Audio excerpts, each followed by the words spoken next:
സ്തുതിയായിരിക്കട്ടെ. ഭൂമിയിലെ ഏറ്റവും മനോഹരമായ പദം അമ്മ. അമ്മയല്ലാതെ ഭൂമിയിൽ മറ്റെന്തു നന്മയാണുള്ളത്? കരുണാപൂർണനും അനന്തജ്ഞാനിയുമായ ഈശോയ്ക്ക് ഈ ലോകത്തിന്റെ വീണ്ടെടുപ്പിനും വചനം മാംസമായി തീരുന്നതിനും ഒരു അമ്മ വേണം. അതിനാൽ ദൈവത്താൽ തെരഞ്ഞെടുക്കപ്പെട്ടവളാണ് പരിശുദ്ധ കന്യാമറിയം. എളിമ നിറഞ്ഞ മനസ്സോടെ ദിവ്യകുമാരന്റെ അമ്മയാവുന്നവളുടെ ദാസിയാകാൻ ആഗ്രഹിച്ചവളാണ് പരിശുദ്ധ കന്യാമറിയം. അമ്മയുടെ സ്നേഹം ഒട്ടനവധിയാണ്.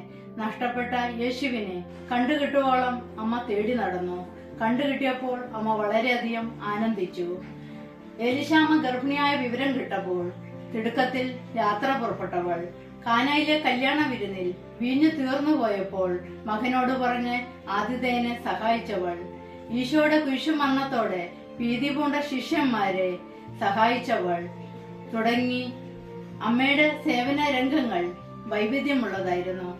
ഓരോ ഘട്ടത്തിലും അമ്മയുടെ സ്നേഹം നമുക്ക് ദർശിക്കാൻ സാധിക്കും.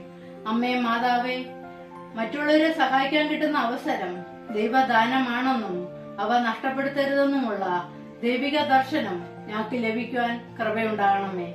ആമേൻ.